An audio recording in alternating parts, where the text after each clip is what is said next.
En cette période de profonds bouleversements sociétaux, il convient de porter notre attention sur un phénomène contemporain, oscillant entre foi et supercherie, le terme prophète. Actuellement, cette appellation autrefois sacrée et vénérée se plonge au cœur d'une controverse brûlante. En effet, certains individus s'autoproclament des prophètes, déploient des stratégies de persuasion insidieuses sous le voile trompeur du Dieu m'a dit. Par leurs discours, ces illusionnistes de la spiritualité sèment le désarroi et la confusion au sein des communautés. Leurs paroles tissées de mensonges et d'affirmations fallacieuses perturbent l'équilibre familial et ébranlent les convictions les plus intimes.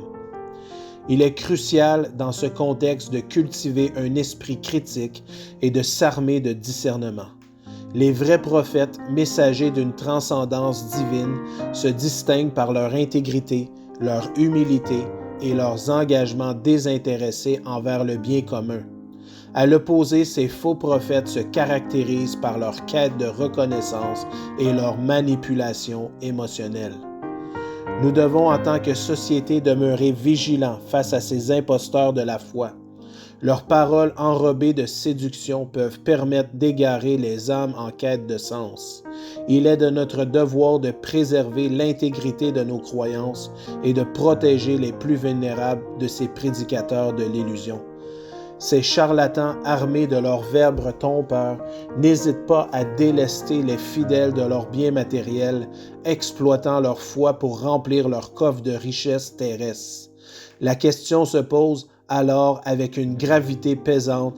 Pensez-vous que le divin, témoin de ces manœuvres sacrilèges, trouve une quelconque joie à voir son nom profané pour de basses motivations lucratives? Peut-on imaginer que ces actes de dépossession, laissant les familles complètement privées de leurs avoirs, puissent réjouir le cœur de l'Éternel? Pire encore, ces actes odieux ébranlent la foi des victimes. Trahis par ces loups déguisés en bergers, beaucoup abandonnent les églises, emportant avec eux une image erronée de Dieu, assimilée à ces escrocs déguisés en serviteurs du sacré. Est-il concevable que le Très-Haut puisse se réjouir d'une telle désolation?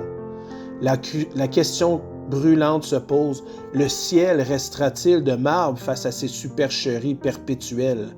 Croire en l'inaction divine devant un tel spectacle est un leurre, trahissant une mécompréhension profonde de la nature divine et une ignorance flagrante des Écritures.